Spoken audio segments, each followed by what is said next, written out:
Hi friends, is sorry cinema bus அப்டேட்டில் ஒரு எக்ஸைட்டிங்கான ஒரு அப்டேட்டோடு வந்திருக்குங்க. ஸோ ரஜினி சார் இப்போ அபுதாபி போயிருக்காரு. ஸோ ரஜினி சார் நேற்று ஒரு மினிஸ்டர் போட்டிருந்தார். ரஜினி சார் நாங்கள் ஏர்போர்ட்டில் சந்தித்து பேசணும், ரஜினி சார் அரசு பள்ளி மாணவர்களுக்கு வாழ்த்துக்கள் தெரிவிச்சிருந்தார் அப்படின்ற மாதிரி சொல்லியிருந்தார். அங்கேயும் கன்ஃபார்ம் ஆகிடுச்சு. ரஜினி சார் ஏர்போர்ட்லேருந்து கிளம்பி வெளிநாட்டுக்கு போகிறாரு. கூலி படத்தோட அவருடைய ஷூட்டிங் போர்ஷன்ஸ் எல்லாமே ஓவர் ஆகிடுச்சு.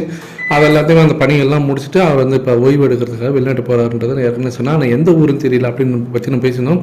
ஸோ இப்போ ரஜினி சார் அங்கே அபுதாபியில் இறங்கி அங்கேருந்து அவர் கிளம்பி போகக்கூடிய அந்த ஃபோட்டோலாம் வைரலாக எனக்கு. ஸோ இதன் மூலியமாக ரஜினி சார் அபுதாபி அங்கே போயிருக்காரு அப்படின்றது தெரிஞ்சிருச்சு. ஸோ அங்கே கொஞ்ச நாள் ரெஸ்ட் எடுத்துகிட்டு ரஜினி சார் இப்போ ஒரு வாரமோ 2 வாரமோ அங்கே ரெஸ்ட் எடுத்துகிட்டு திரும்ப வந்தோடனே இங்கே கூலி படத்தோடைய டீசர் ரிலீஸ் பண்ணுறதுக்கான வேலைகளை சன் பிக்சர்ஸ் இறங்கியிருக்காங்க. இதில் தான் நம்ம முக்கியமான விஷயம் பார்க்க வேண்டியது இருக்குது.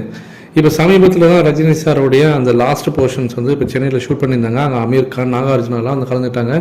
அது ஒரு ரெட்ரோ பாடல் காட்சிகளுக்கான அந்த ஷூட்டு அப்படின்னு நம்ம சொல்லியிருக்காங்க. இதில் தான் பூஜா ஹெஜ் கலந்துக்கிட்டாங்க. அந்த பாடல் காட்சிகள் ரொம்பவே சூப்பராக வந்திருக்கணும், அதை பார்த்த சன் பிக்சர்ஸ் ரொம்பவே ஹாப்பியாக இருக்காங்க அப்படின்ற மாரி ஒரு தகவல் வந்திருக்கு. இது இல்லாமல் அந்த டீசர் கட்கான அந்த வேலைகளை எப்போவே செஞ்சு முடிச்சுட்டாங்க சன் பிக்சர்ஸ். அதாவது சன் பிக்சர்ஸ் கிட்ட இருக்கிற ஒரு நல்ல பழக்கம்னாக்கா, படத்தோட ஷூட் நடக்க சைமல்டேனியஸாக ஒரு பக்கம் எடிட்டிங் வேலையெல்லாம் அவங்க முடிச்சிடுவாங்க. ஸோ மற்ற ப்ரொடக்ஷன் ஹவுஸ் மாரி படத்தோடைய ஒட்டுமொத்த ஷூட்டிங் முடிச்சுட்டு கடைசியாக உட்காந்துட்டு எடிட் பண்ணிவிட்டு போஸ்ட் ப்ரொடக்ஷன் பண்ணிக்கே தனியாக ஒரு 3-4 மாதம்லாம் டைம் எடுத்துக்காமல் அந்த டெக்னாலஜி எந்த அளவுக்கு அந்த யூட்டிலைஸ் பண்ணியிருக்காங்கன்றது நல்லாவே தெளிவாக தெரியுது.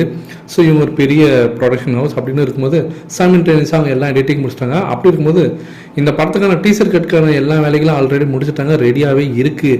அதை ரஜினி சார் ஆல்ரெடி பார்த்துட்டாருன்னா அதை பார்த்த ரஜினி சார் ரொம்பவே இந்த படத்தோட அவுட்புட்டெல்லாம் பார்க்கும்போது ரொம்ப ஹாப்பியாக தான் அவர் கிளம்பி இப்போ ரெஸ்ட் எடுக்கிறதுக்கு வெளிநாட்டு போயிருக்காருன்ற மாதிரி தகவல் எனக்கு. நீங்கள் எந்த அளவுக்கு எதிர்பார்த்து காத்திருக்கீங்க இந்த டீசருக்காக அப்படின்றத கீழே சொல்லுங்கள் ஃப்ரெண்ட்ஸ்.